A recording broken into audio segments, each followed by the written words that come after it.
우리는 지난 시간에 본 2장 17절 말씀을 다시 보면서 오늘 말씀을 시작하기를 원합니다. 2장 17절을 제가 한번 다시 읽겠습니다. 너희가 말로 여호와를 괴로우시게 하고도 이르기를 우리가 어떻게 여호와를 괴로우시게 하였나 하는도다. 이는 너희가 말하기를 모든 행악하는 자는 여호와의 눈에 선이 보이며 그에게 기쁨이 된다 하며 또 말하기를 공의의 하나님이 어디 계시냐 함이니라. 지금까지 보아왔죠. 말라기 시대에 이스라엘 백성들은 하나님 여호와를 괴롭게 해왔습니다. 특별히 행동으로 그랬습니다. 하나님께 더러운 제물을 드리면서 우리가 여호와를 경멸하지 않았다라고 자신 있게 당당하게 어깨를 펴고 섰었습니다. 그리고 오늘도 보면 우리는 여호와를 괴롭게 한 적이 없다라고 말하고 있습니다. 오늘 17절은 이스라엘 백성들이 행동으로 한 것 말고 말로 어떻게 하나님을 괴롭게 했는가를 세 가지로 이야기하고 있습니다. 첫째는 뭡니까? 하나님은 모든 행악자들, 악을 행하는 모든 자들을 선히 여기신다. 좋게 본다는 말입니다. 그리고 하나님은 그런 행악하는 자들로 인해서 기뻐하신다. 악을 행하면서 잘 살고 있는 그들에게 막 축복해서 악을 행하는 것을 하나님이 기뻐하신다. 참 기가 막힌 일인데, 또 셋째는 공의의 하나님이 어디 계시냐라고, 공의의 하나님은 없다라고 질문하고 있다는 것입니다. 이 세 가지 질문은 당시에 하나님을 조롱하는, 다시 말해서 악한 자들에게 있었던 것입니다만, 또 하나님을 신뢰하고 잘 믿는 신실한 자들에게도 동일한 질문에 고통이며 갈등이었습니다. 왜입니까? 신실하게 하나님을 믿으면서 믿음을 지키려고 하는 자들은 날이 갈수록 더 사정이 나빠지고 힘든데, 오히려 악을 밥 먹듯이 하면서 개판치는 자들은 날이 갈수록 잘 되고 잘 사니까 어려움에 빠져있는 의인들이 이렇게 갈등하는 것은 어쩌면 당연할지 모르겠습니다. 그래서 제가 지난 시간에 성경에서 실제 인물들을 몇 명 예를 들었죠. 욥이 그랬고, 예레미야 선지자가 그랬고, 하박국 선지자가 그랬고, 또 시편 73편 기자가 그랬습니다. 왜 신실한 하나님의 자녀들은 이렇게 힘든데 하나님을 알지 못하고 하나님을 삿대질하는 악한 자들은 왜 그렇게 잘 삽니까? 왜 그들이 우리를 짓밟도록 그냥 두십니까? 라고 하는 하소연이고 갈등이었습니다. 그런데 결과적으로 궁극적으로 이런 갈등은 오늘 이 시대에도 교회들에게 계속 되어지는 것입니다. 제가 계속 짚어왔던 거죠. 타락한 교회들, 그 안에 살고 있는 사악한 그리스도인들은 물론 입으로는 하나님이 악한 자들을 좋아한다, 하나님이 죄를 행악하는 자들을 기뻐한다 라고 말하지 않습니다. 그리고 공의의 하나님은 어디 계시는가 말하고 있지 않습니다. 하나님이 하셨다, 공의의 하나님이 계신다라고 말하죠.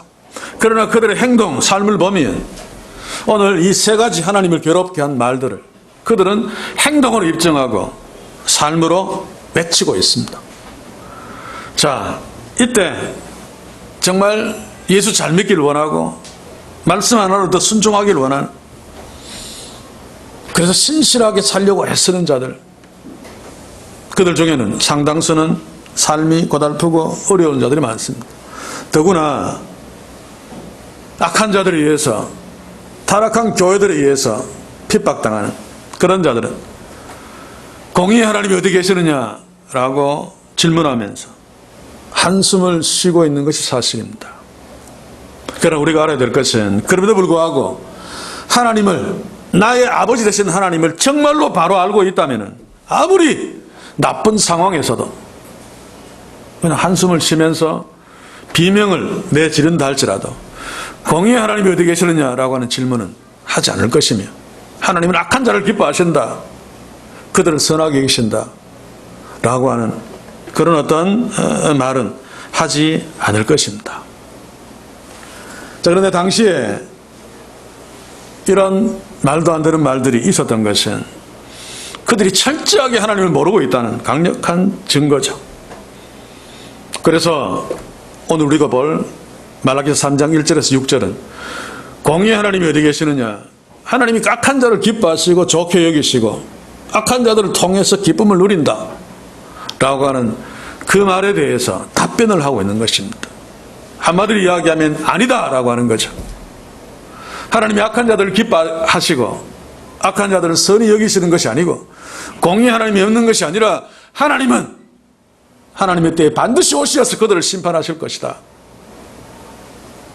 라고 아주 엄한 심판을 경고하고 있습니다. 그래서 이런 관점에서 오늘 우리가 볼 말씀은 우리에게 대단히 중요한 말씀입니다. 특별히 3장 5절에 보시면 내가 심판하러 너에게 임할 것이라 라고 하는 말씀. 이 말씀은 우리 모두가 반드시 만나야 될 궁극적인 상황이죠. 이 지구가, 이 인류가 마지막 마침표를 찍는 상황입니다. 그래서 너무 중요한 내용입니다. 그러면 우리가 오늘 정신을 차리고 코로나19 사태로 마음이 좀 흔들리고 좀 침체되어 있습니다만 이 말씀 앞에 함께 신실하게 설 수 있길 바랍니다. 자, 그러면 1절을 한번 봅시다.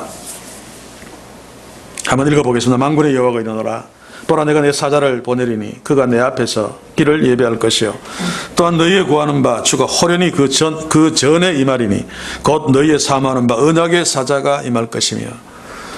자, 이 말씀이 얼마나 중요한지 보라 나를 보라 라고 하는 말입니다. 이 말씀 앞에 하나님의 말씀을 듣는 자들에게 주의를 환기시키고 있죠. 보라 내가 내 사자를 보내리니 그가 내 앞에서 길을 예비할 것이요. 이 말씀은 말라기서 4장 5절에서 다시 한번 반복합니다. 말라기서 4장 5절을 한번 읽어보겠습니다. 보라 똑같이 보라라고 말하죠. 여호와의 크고 두려운 날이 이르기 전에 내가 선지 엘리야를 너희에게 보내리니 내 사자를 보내겠다라고 하는 것을 좀 더 구체적으로 엘리야를 보낼 것이다 라고 말하고 있죠. 우리는 먼저 여기에서 하나님이 말씀하신 내 사자는 말라기 선지자보다 한 180년 190년 앞서서 이사야 선지자가 이미 예언한 내용입니다. 그렇죠? 이사야서 40장 3절을 한번 읽어보겠습니다. 외치는 자의 소리여 가로되 너희는 광야에서 여호와의 길을 예비하라 사막에서 우리 하나님의 대도를 평탄케 하라. 이 외치는 자의 소리는 우리가 이미 알고 있습니다. 낯익은 내용이죠. 신약에 얘기되고 있는 것이니까. 자, 그런데 말라기서 4장 5절에서는 이 외치는 자의 소리, 그러니까 누구인지 밝히고 있습니다. 엘리야다라고 말하고 있습니다. 자, 그러면 엘리야가 누군가? 그가 죽지 않고 회레바람을 타고 하늘로 올라간 자죠. 그래서 죽지 않고 올라갔기 때문에 그 자가 때가 되면 내려오는 것인가? 웃기는 이야기입니다만 당시에 예수님 당시에 유대인들은 그렇게 생각했습니다. 구약 성경이 그렇게 얘기하고 있으니까 엘리야를 보내겠다라고 말한 것을 곧이곧대로 그냥 믿은 거죠. 그래서 예수님 십자가에 달려 죽으시면서 엘리 엘리 라마 사박다니라고 외쳤을 적에 밑에 있는 자들은 그 말을 잘못 들어서 저 예수가 엘리야를 찾고 있다. 내가 죽는 것이 너무 억울하고 죽기 싫으니까 마지막에 하나님이 임하기 전에 먼저 보낼 하나님의 사자 엘리야를 막 찾아서 엘리야가 와서 나를 좀 살려달라라고 지금 엘리야를 부르고 있다라고 말했습니다. 자, 그런데 우리는 알고 있습니다. 죽지 않고 하늘로 올라간 엘리야가 다시 오시는 것이 아니라 그 엘리야는 바로 세례 요한이라는 사실을 한번 누가복음 1장 76절 77절을 한번 봅시다. 성령 하나님이 샤가라의 입을 통해서 말씀하신 거죠. 이 아이여 세례 요한을 말합니다. 네가 지극히 높으신 이의 선지자라 일컬음을 받고 주 앞서가서 그 길을 예비하여 주의 백성에게 그 죄사함으로 말미암는 구원을 알게 하리니. 또 신약 성경 마가복음을 기록한 마가는 성령의 감동하심으로 마가복음 1장 3절 4절에서 광야에 외치는 자의 소리가 바로 세례 요한임을 분명히 하고 있습니다. 마가복음 1장 3절 4절 광야에 외치는 자의 소리가 있어 가로되 너희는 주의 길을 예비하라 그의 첩경을 평탄케 하라. 기록된 것과 같이 세례 요한이 이르러 광야에서 죄사함을 받게 하는 회개의 세례를 전파하니. 하나님이신 예수님도 동일하게 엘리야가 세례 요한임을 말씀하셨죠. 마가복음 9장 13절 그러나 내가 너희에게 이르노니 엘리야가 왔으되 기록된 바와 같이 사람들이 임의로 대화하였느니라. 임의로 대화한 대우에 가장 앞장서서 세례 요한을 임의로 대여한 자가 바로 헤롯이죠. 그의 목을 자름으로 하나님이 보내신 엘리야를 자기 마음대로 대접했습니다. 자, 그러면 다시 말라기서 3장 1절로 돌아옵니다. 자, 그러면 3장 1절에서 내 사자를 보내리니 라고 말씀하신 내가 엘리야를 보낸다, 내 사자를 보내겠다고 하신 그분은 누구인가? 쉽죠, 그죠? 오늘 본문에 보시면 누굽니까? 여호와 하나님이십니다. 자, 그런데 문제는 내 앞에서 길을 예비할 자, 그러니까 그 여호와 하나님이 내 사자를 보낼 것인데 그 내 사자가 오면 여호와 하나님이 내 앞에 길을 예비할 자라고 했으니까 그 사자가 오고 나면 그 뒤에 여호와 하나님이 오셔야만 됩니다.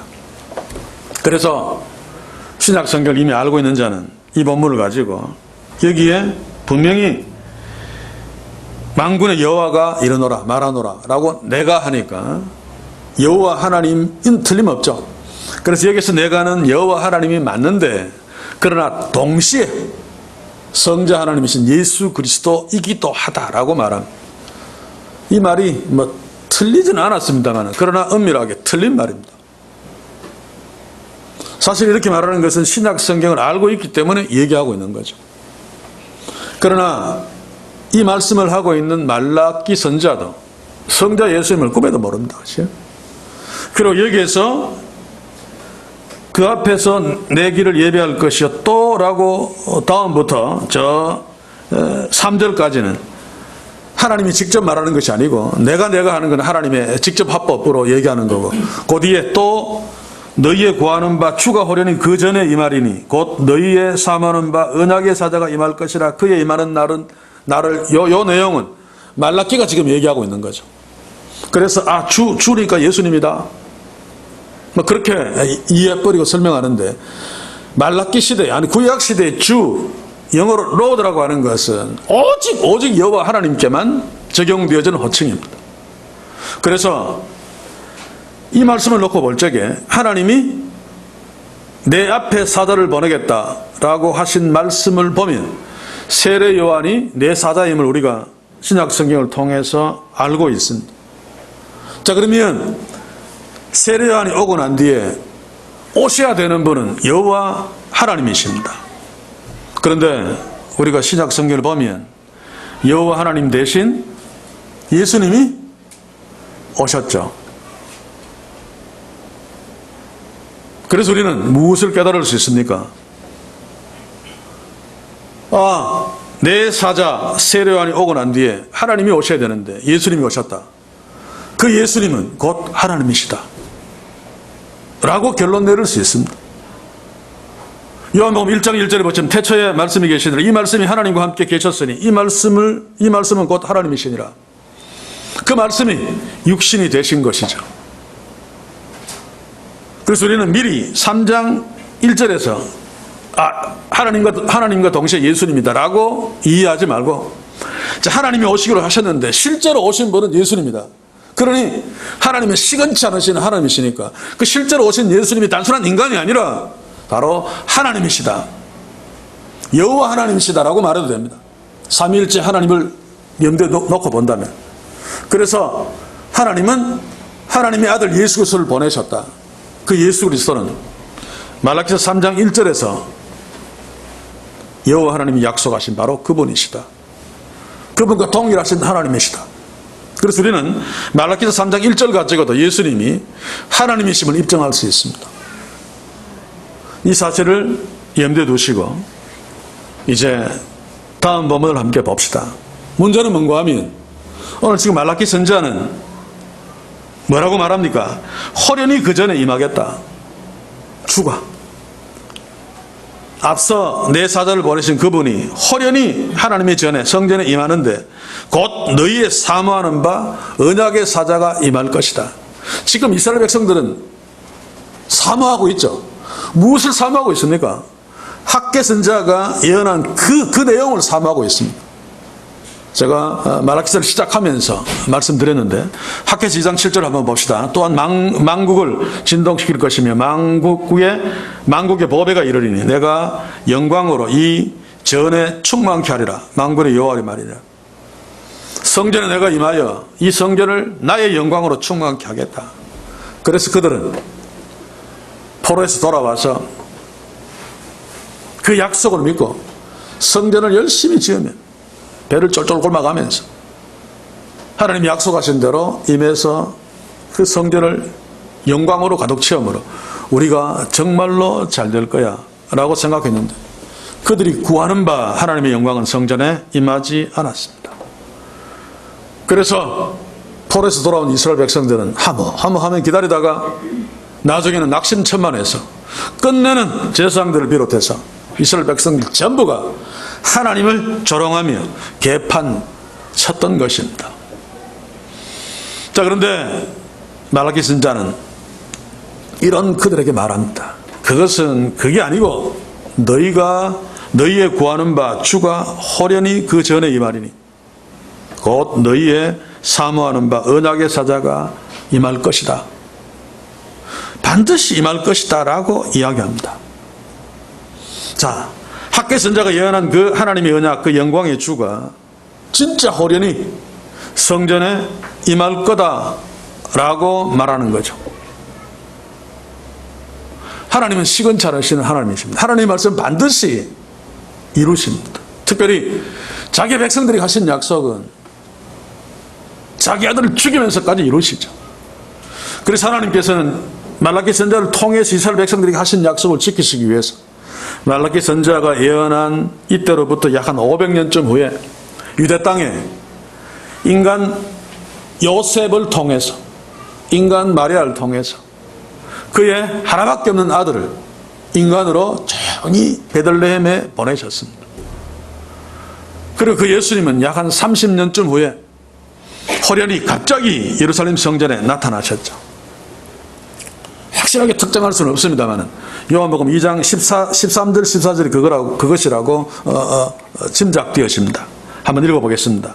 유대인의 명절 유월절이 가까운지라 예수께서 예루살렘에 올라가셨더니 성전 안에서 소와 양과 비둘기 파는 사람들과 돈 바꾸는 사람들이 앉은 것을 보시고 그리고 확 뒤집어 엎으시죠. 예수님은 말라기 선지자를 통해 하나님이 말씀하신 그대로 호련히 성전에 나타나셨습니다.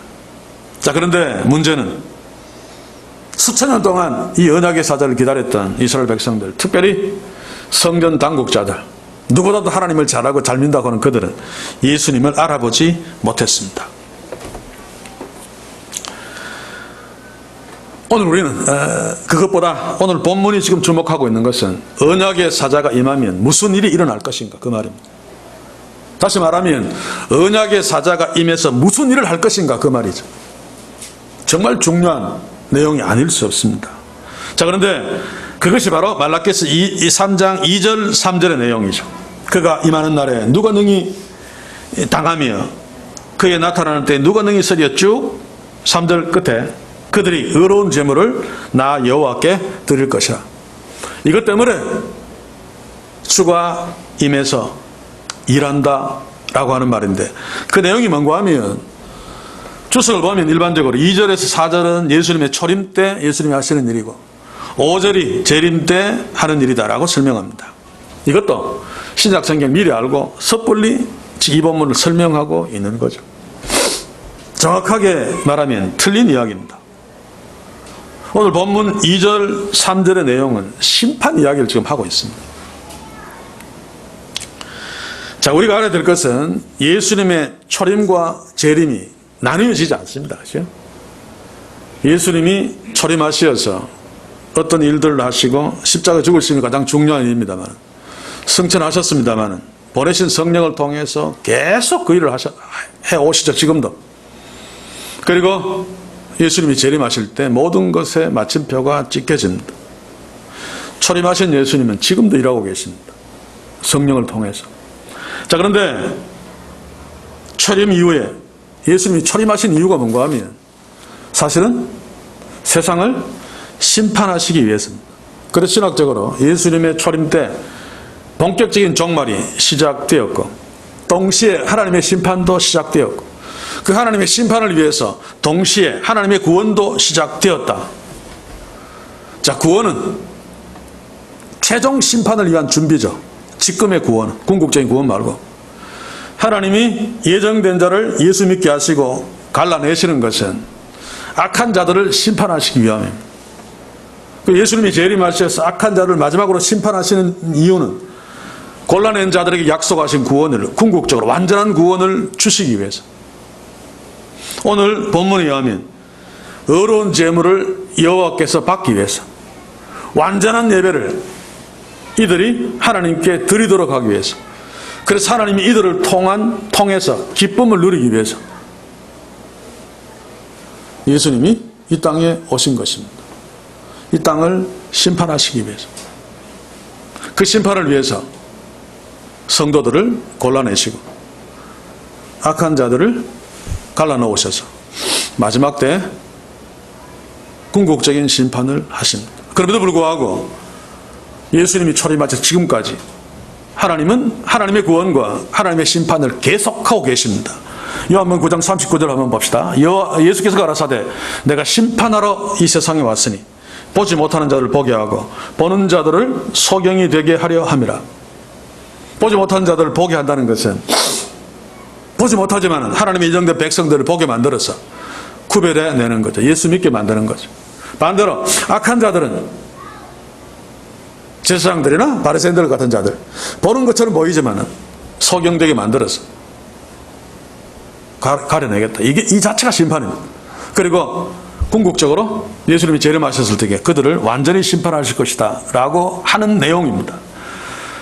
자, 그래서 요한복음 3장 18절에 보시면 저를 믿는 자는 심판을 받지 아니하는 것이요 믿지 아니하는 자는 하나님의 독생자의 이름을 믿지 아니함으로 벌써 심판을 받은 것이니라.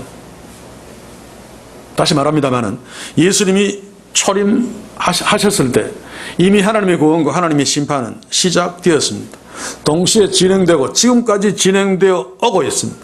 자, 그런데 예수님은 나는 심판하러 이 땅에 오지 않았다라고 말씀하신 부분이 있죠.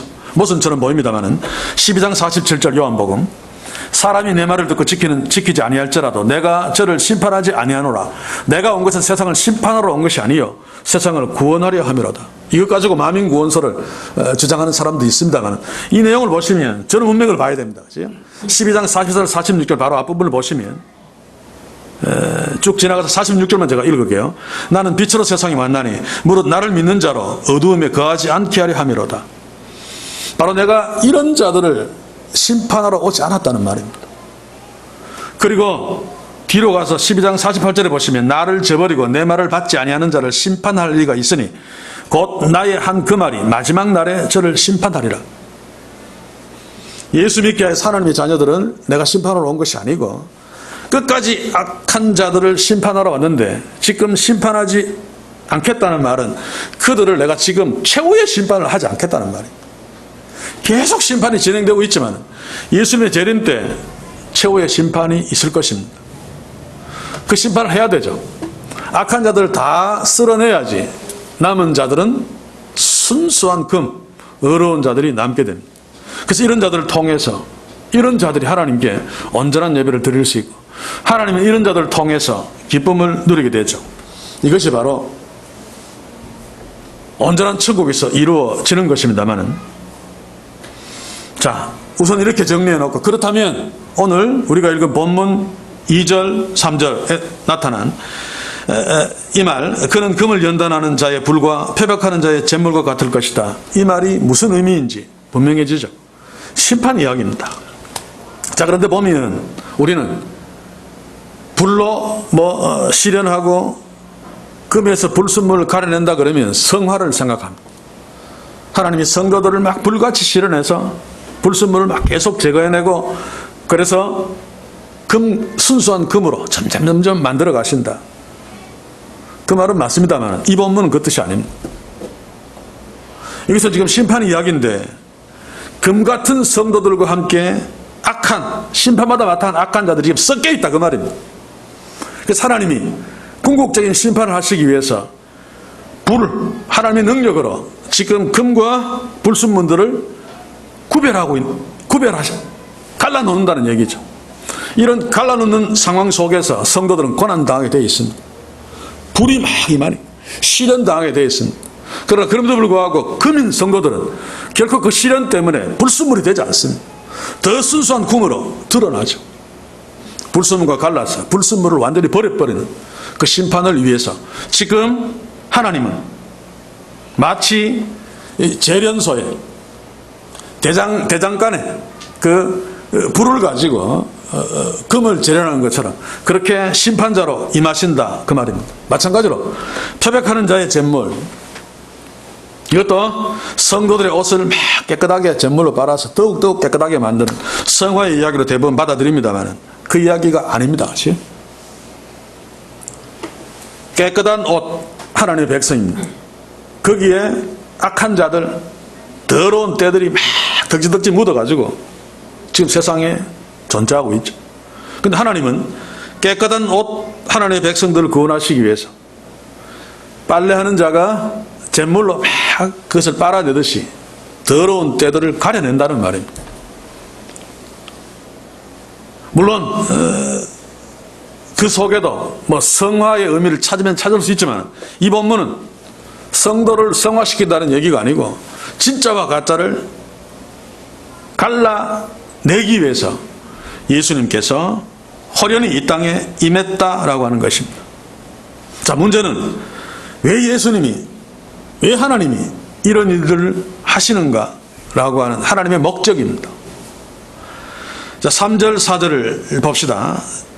3절 후반부에 보시면 그들이 의로운 제물을 나 여호와께 드릴 것이라. 말라기 시대에 더러운 제물을 막 드리면서도 우리는 하나님을 경멸하지 않았다라고 하는 것이 한 모델입니다만, 하나님이 예수 그리스도를 보내셔서 이 땅을 그렇게 심판해 오시는 이유는 순수한 금 같은 깨끗한 옷 같은 백성들을 통해서, 자기의 백성들을 통해서 이 의로운 제물을 받고 싶어서, 진짜 참 예배를 받고 싶어서 이 일을 하고 계시는 것입니다. 자, 그래서 5절에서 다시 한번 2절에 그의 임하는 날에 내가 언약의 사자가 임할 것이다 라고 하는 것을 반복해서 이야기하죠. 내가 심판하러 너희에게 임할 것이라. 여기에서는 내가는 야훼 하나님입니다. 그런데 나중에 보니까 예수님이 오셨습니다. 예수님은 하나님이십니다. 그분이 심판하러 임하는데, 심판하러 임하는 이유가 뭔가 하면 의로운 제물을 백성들, 하나님의 백성들부터 받기 위해서라고 하는 것입니다.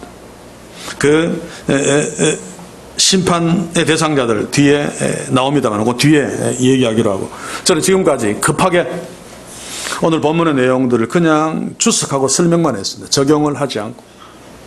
왜냐하면 이 본문을 좀 잘못 이해하고 있는 사람들이 있기 때문에 그런 책들도 있고, 그래서 이 본문은 좀 바르게 이해할 필요가 있습니다. 물론 성화를 생각하는 것이 나쁘다는 뜻은 아니라 여기에서 하나님은 지금 심판을 우리에게, 교회들에게 이야기하고 있습니다. 그리고 이 심판을 통해 하나님이 원하시는 것이 무엇인가? 주의 백성들에게 하나님이 정말로 원하시는 것은 예배란 말입니다. 예배. 하나님을 높이고 하나님께 영광 돌리는 예배. 의로운 제물을 받고 싶어서 하나님이 예수님을 보내셨단 말입니다. 이 완전한 예배의 모습이 천국이죠. 그렇다면 말라기 시대의 하나님의 백성들이나 오늘 이 시대 우리들이 이 하나님의 마음을 조금이라도 이해한다면 다른 그 무엇보다도 교회가 해야 될, 우리가 해야 될 일은 하나님이 기뻐하시는 예배를 드리려고, 하나님이 예배를 얼마나 기뻐하시는가를, 그 예배의 중요성을 알아 예배에 모든 것을 쏟아 부어야 됩니다. 온전한 예배를 하나님께 드리려고 애써야 된다 그 말입니다. 그 모든 것이 앞서서 전도보다 더 중요한 것이, 11조 드리는 것보다 더 중요한 것이 하나님이 기뻐하시는 온전한 예배를 하나님께 드리는 것입니다. 그래서 주님의 몸된 교회는 주님이 재림하실 때 완전한 예배가 이루어지겠습니다만 그 속에서 부분적으로 천국을 누리면서 온전한 예배를 부분적으로나마 구현해야 된다. 이를 통해 하나님이 기뻐하시고 영광 받으실 것입니다. 바로 여기에 초점을 맞춘 교회가 진짜 주님의 교회고, 여기에 초점을 맞추고 있는 성도가 진짜 하나님의 자녀입니다. 교회가 하나님이 기뻐하시는 참 예배를 드릴 수 있다는 것이 가장 큰 축복이죠. 돌아만 서면 죄지을 생각만 하고 연약하고 추하고 끄떡하면 넘어지고 끄떡하면 불평불만하는 우리 인생들, 하나님이 자기의 자녀 삼으셔서 이렇게 모으셔서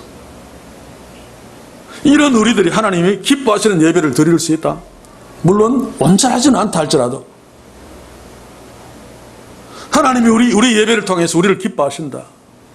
이상 더 큰 축복, 이상 더 큰 영광이 어디 있습니까? 이 가슴 벅찬 축복을 하나님께서 우리에게 주시려고 그의 아들을 이 땅에 보내셨습니다.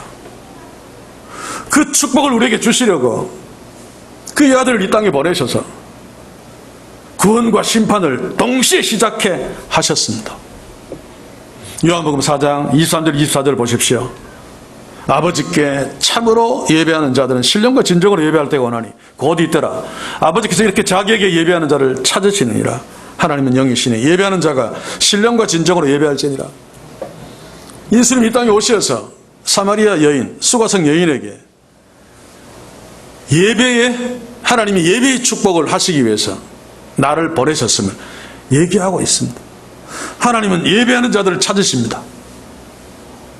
성령과 진리로 하나님께 예배하기를 원하십니다. 그래서 예수님이 십자가에 죽으시면 지성소의 휘장을 찢으셨죠. 비록 죄인입니다만 주의 피로 말미암아 어렵게 된 자들이 담대하게 그 지성소에 들어가서 하나님을 예배할 수 있도록 하기 위해서, 그게 하나님의 백성들의 진짜 축복이기 때문에, 그래서 하나님은 지금도 금 같은 우리들을 더 순수하게 가려내기 위해서 우리들 사이에 섞여 있는 불순물들을 계속 제거하고 계시는 것입니다. 제가 자주 쓰는 용어죠. 개들로부터 하나님의 자녀들을 구별하기 위해서. 그래서 그렇게 구별된 하나님의 백성인 우리들로 하여금 하나님을 예배하게 해서 그 예배를 통해서 우리를 기뻐하시기 위해서. 그래서 하나님은 썩어 빠진 유대교에서 초대교회를 구별하셨습니다. 사도행전 초반부를 보십시오. 그 소수들, 그 약한 자들이 하나님을 예배하는 것들을 하나님이 정말로 기뻐하셨습니다. 그러다가 숫자가 막 많아지고 타락하면서 중세교회로 간 거죠. 하나님은 그 썩어빠진 중세교회를 종교개혁자를 통해서 또 개신교로 구별해내셨습니다. 그리고 개혁교회를 통해서 예배를 받으시고 그를 기뻐하셨죠. 여기까지 내려오고 있습니다만 불행하게도 이 땅의 개신교는 역사상 어느 시대보다 중세교회로 놓고 본다면 중세교회보다 적어도 2배, 3배, 10배 이상 썩어 빠져버렸죠. 바닥이 보이지 않는 수렁 아래로 완전히 침몰해 버렸습니다. 종교개혁 때 구별된 순수한 금 100%는 아닙니다만 그런 나름대로 깨끗한 옷으로 시작된 개신교, 개혁교회, 신교가 지금은 불순물이 얼마나 많이 섞여 들어왔는지 아예 금이 보이지 않는, 깨끗한 옷에 얼마나 때가 많이 끼었는지 아예 흰색이 보이지 않는, 중세교회는 그래도 금 색깔이 보였고 옷의 흰 부분이 그래도 조금 보였다면 지금은 아예 보이지 않는 그런 시대에 우리가 있습니다. 그래서 금으로 구별된 우리들이 중요한 거죠. 저는 믿습니다. 이런 금이 아예 보이지 않는, 흰색 옷이 아예 보이지 않는 이 시대에 하나님은 다른 곳에도 일하고 계십니다만 그 썩은 데서부터 우리를 구별해내셔서 이 교회를 세웠다고 저는 믿습니다. 그래서 우리의 사명은 더욱 중요합니다.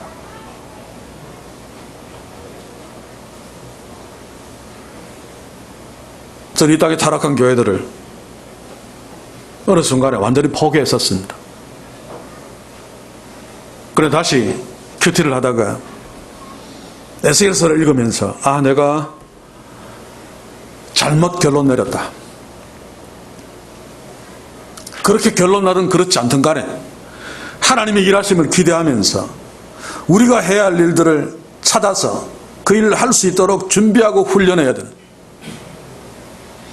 에스겔서에 보시면 마른 뼈들을 향해서 내 말을 외쳐라. 근데 하나님의 말씀이 정말 외쳐지니까 마른 뼈들이 살아났습니다. 저는 그때 에스겔 선자를 보면서 나는 이번에 때만도 발끝도 못 따라가겠구나. 지금 나한테 그 말씀을 하신다면 나는 절대로 시체를 향해서 전도하지는 않을 것이다. 여러분 하겠습니까? 죽은 시체 예수 믿으십시오 얘기하겠습니까?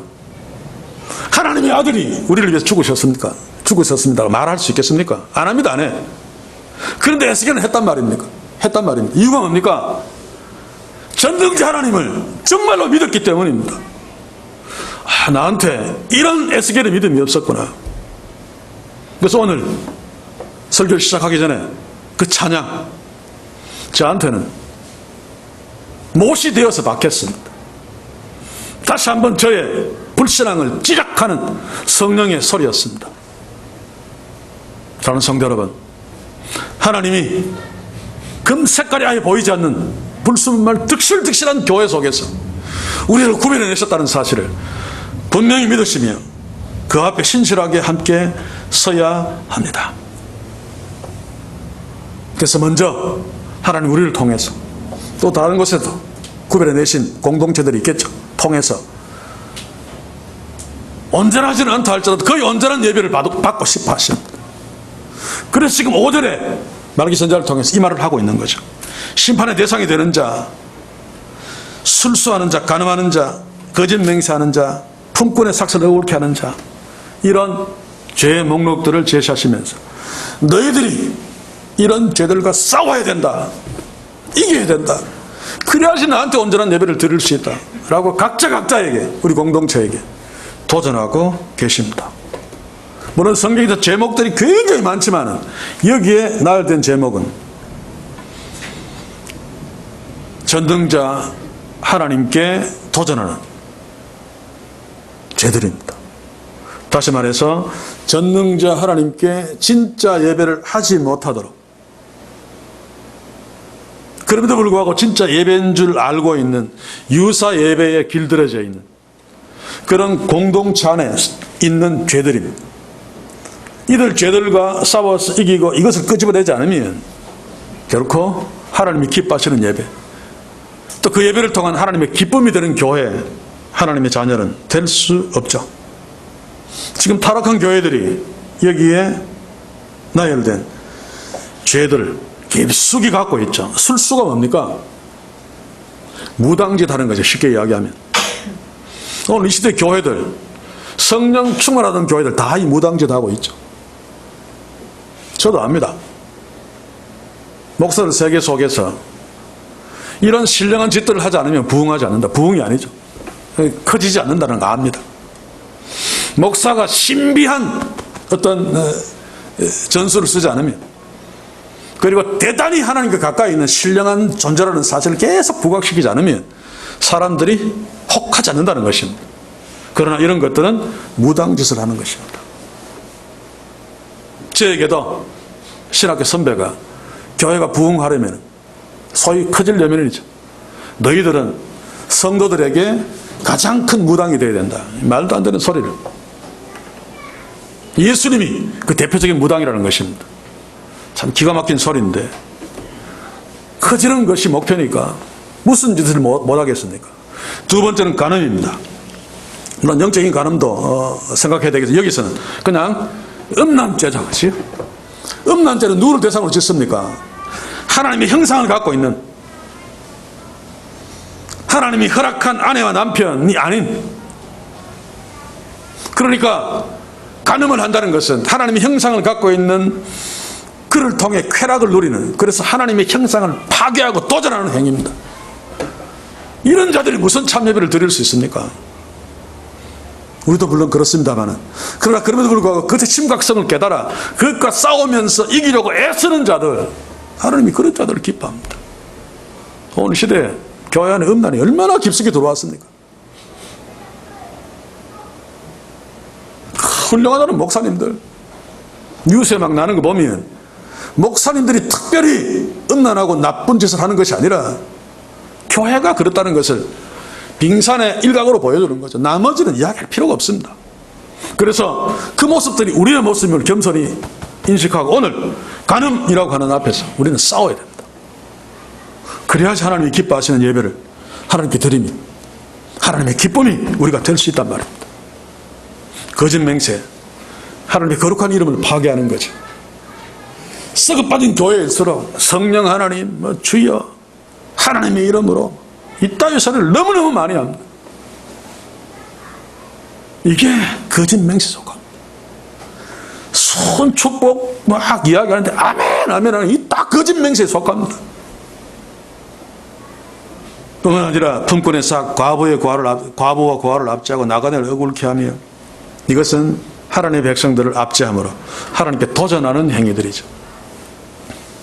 오늘 이 시대에 부자 교회들이 이 짓 하고 있습니다.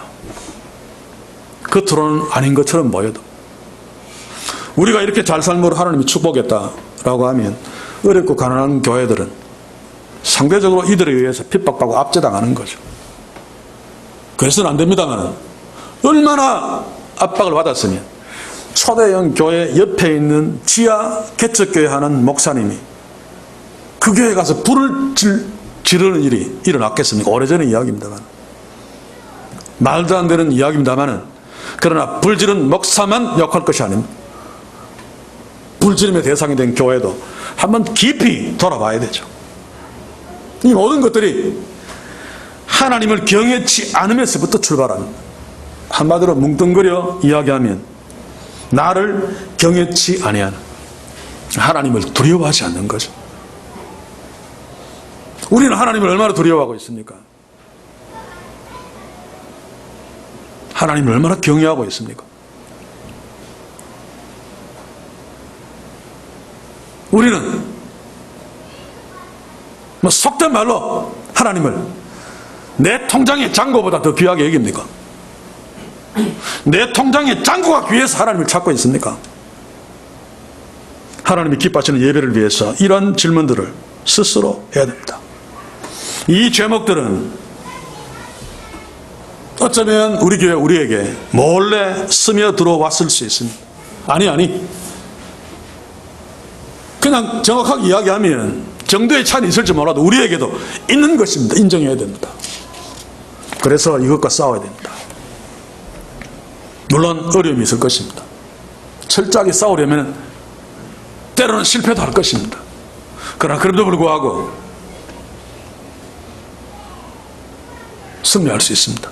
왜냐하면 우리의 하나님이 결코 우리를 외면하지 않으실 것이기 때문에, 우리로 하여금 이런 제목들을 이겨내고 하나님 앞에 참예배를 드릴 수 있도록 우리 하나님이 계속해서 우리를 붙드시고 역사하실 것이기 때문에, 그 약속이 6절입니다. 6절 봅시다. 나 여호와는 변혁지 아니하나니 그러므로 야곱의 자손들아 너희가 소멸되지 아니하느니라. 하나님이 변혁지 않는다는 말은 우리가 잘 알고 있습니다. 여호와라고는 이름 안에도 이 불변하시는 하나님의 속성이 배어 있죠. 그런데 이런 하나님을 얼마나 지금 말라기 시대에 이스라엘 백성들이 몰랐으면 나 여호와는 변치 않는다,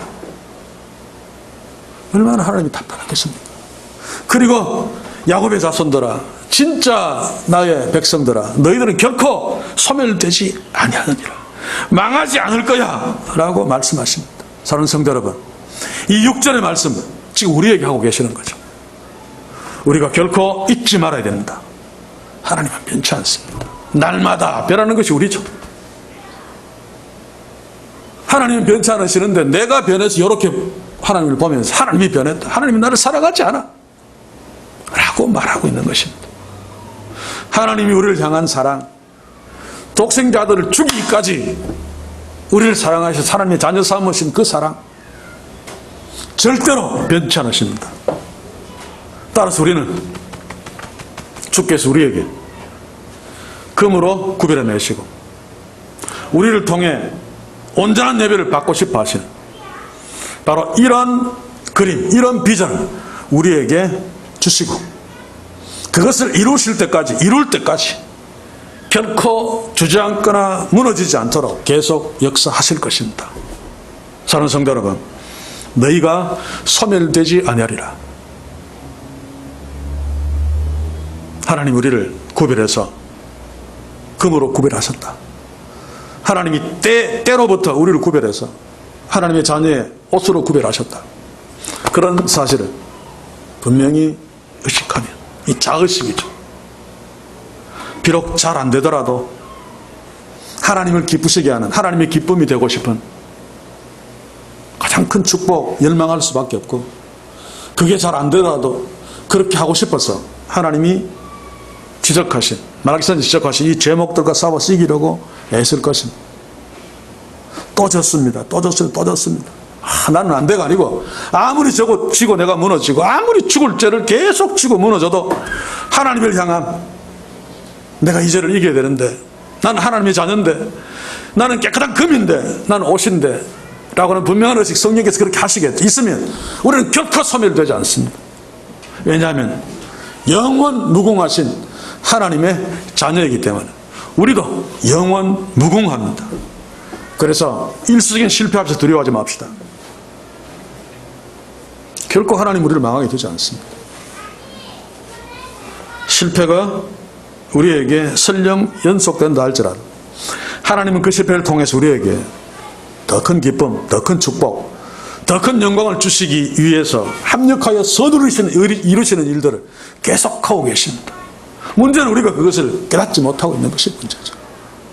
오늘 이 말씀을 통해서 하나님 우리를 얼마나 기뻐하시며 우리를 통해서 온전한 예배를 얼마나 받고 싶어 하시는가, 그리고 하나님은 우리를 결코 소멸되지 않도록 끝까지 붙들고 계시는 하나님이심을 기억하고 믿음으로 현재의 삶에서 혹시 낙심하는 부분들이 있다면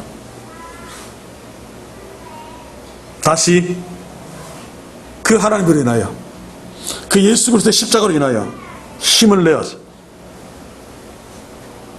내 삶 속에서 좀 문제가 되고 있는 예배의 부분,